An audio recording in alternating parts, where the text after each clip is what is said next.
kahapon nang lumabas, actually, marami po yung nagulat, no, na after nga po doon sa hindi pagpabor ng pre-trial chamber ng International Criminal Court doon po sa sinasabi ng kampo po ng mga Duterte na wala sa jurisdiction ng naturang ahensya ito pong kanyang kaso. Kahapon, isang progress report o yung development po nito, yung kumpirma po nila na ito nga po doon sa tatlong kinakaharap po, no, na confirmation of charges po ni former President Rodrigo Duterte. Ano po yung nararamdaman po ninyo ngayon, ma'am? Masayang-masaya po talaga kasi parang hindi pa nga po natatapos yung kasiyahan namin noong April 22 po na naglabas po ng decision yung ICC patungkol po doon sa jurisdiction. Tapos kinabukasan po kahapon nga, mabilis po na nagbigay po ng decision yung ICC, sa online lang po namin nalaman. Yes po. Kasi wala na pong... Grabe po yung tuwa ko. Hindi pa rin po ako makapaniwala na parang ang bilis po ng mga pangyayari na meron na po agad decision para po doon sa tatlong charges sa kanya.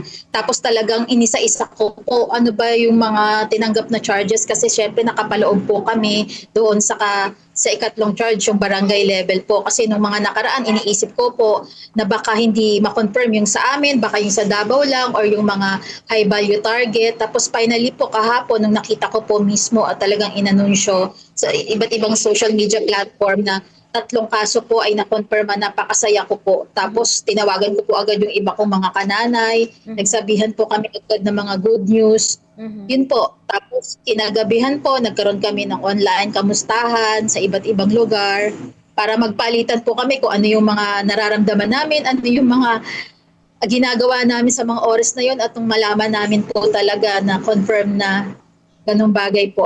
Napakasimple pero ano po sa amin, no, napakahalaga at napakalalim. Ngayon po, parang nagkaroon po na kami ng, syempre, kamustahan sa bawat pamilya. Magpe-per-area po kami kung ano yung mga nararamdaman at nais na sabihin ng iba pong pamilya. Tapos magkakaroon po kami ng press con. Kasi ang dami na pong mga interview. Iba't iba po, simula po lumabas yung decision sa jurisdiction hanggang po doon sa mga pagtanggap ng charges. Marami pong mga interview, kaya bukas po magkakaroon po ng press con yung mga pamilya ng biktima, at sana po masagot na doon yung iba pang mga katanungan na gustong tanungin po ng ating mga kaibigan sa media. At yun po, naghahanda kami sa pamamagitan ng pagtulong doon sa iba pang mga pamilya na lumabas na rin sila, makilahok, maidokumento yung mga nangyari sa kanila, dahil ito na po talaga yung panahon na dapat nagtutulungan kami. Bukod sa 10 taon na rin po yung nakalipas, siguro naman po kahit papaano nakaagapay na yung ibang mga pamilya. Masyadong pinag-uusapan yun. Bagamat nasasabi na po ng mga abogadong malapit sa amin, lalo na po yung NUPL, na pinapayagan po na makilahok yung mga pamilya, mas hindi pa po namin na pag-uusapan kung sino nga ba, ano nga ba, dahil alam naman po namin na hindi lang naman din kami ay yung biktima na pwede pong magsalita or direktang makapanood ng hearing na gagawin po. Opo, sa ngayon pa lang nga po, napakarami ng nagtutuligsa. Kahit po nung may mga kasamahan kami na nakapunta doon, talagang grabe po yung naranasan nila. Man din po dito sa online, meron din pong sa personal, kasi may mga pagbabanta, pag-aalipusta sa pagkatao namin, at sinasabi na bayaran, sinasabi na scripted, mga ganung bagay. Nakakapanghina po talaga ng loob, kaya po ako, medyo hindi ko po binabasa, medyo hindi ko po tinitignan, bagamat paminsan-minsan nakakakita po ako ng pambabastos, pang-aalipos.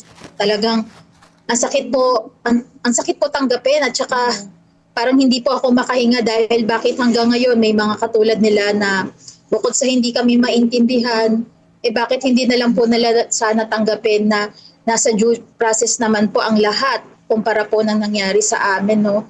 Kaya ngayon mas siguro po hindi na lang po kami mag-focus sa mga negatibong naratibo nila patungkol sa amin. Kung hindi, doon na lang po kami sa mag-focus sa gagawin.